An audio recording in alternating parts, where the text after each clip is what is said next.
Dans le village des insectes, tout le monde connaît la fourmi comme l'insecte le plus endurant et le plus puissant pour ses charges de travail incroyables. Cependant, un jour, le criquet, fier de ses talents de sauteur, la défie en duel devant tous les autres insectes. Fourmi, je te défie dans un concours de saut en hauteur. Prépare-toi à perdre, car je suis le meilleur sauteur du monde. On verra bien, criquet. La force et l'endurance ne sont pas tout, mais j'accepte ton défi. Très bien. Que le meilleur sauteur l'emporte. À mon signal, sautez. La foule d'insectes retient son souffle tandis que la compétition commence. Sautez. Le criquet saute en premier, bondissant dans les airs avec grâce, atteignant une hauteur vertigineuse.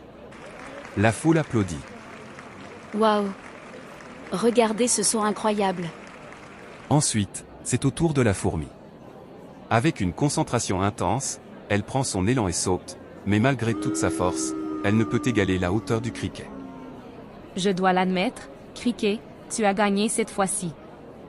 Ah! Je te l'avais dit. Je suis imbattable. Personne ne saute aussi haut que moi. Les autres insectes regardent le criquet avec admiration, mais certains, comme la fourmi, commencent à se lasser de son arrogance. Un matin, un scarabée arrive, essoufflé, au village. Il a fait une étrange découverte près de l'étang, à la lisière de la forêt. Chef.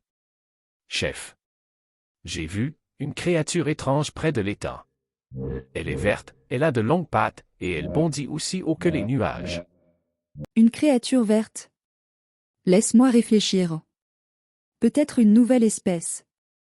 Le murmure de la découverte se répand rapidement dans le village, et atteint bientôt les oreilles du criquet. Quoi? Une créature qui sauterait plus haut que moi. Impossible. Je suis le meilleur, je vous dis. Alors, pourquoi ne pas défier cette créature? Si tu es vraiment le meilleur, tu n'as rien à craindre. Très bien.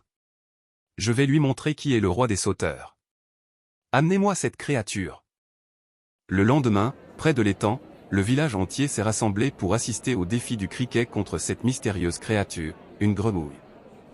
Alors, c'est toi, le criquet qui veut me défier? Oui, c'est moi. Et je te défie. Personne ne saute plus haut que moi dans ce village, ni ailleurs. Prépare-toi à perdre, grenouille.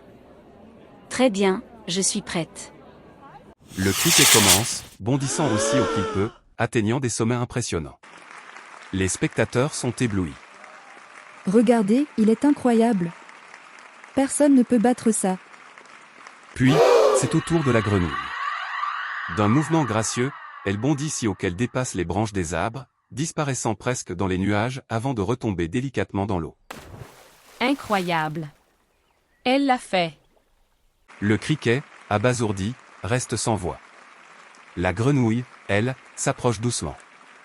Tu vois, petit criquet, il y a toujours quelqu'un de plus fort, de plus rapide ou de plus grand.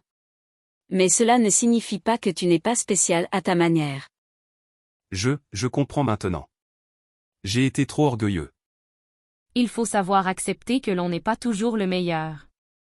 Le criquet, humble et reconnaissant, s'incline devant la grenouille et retourne dans le village, plus sage qu'avant.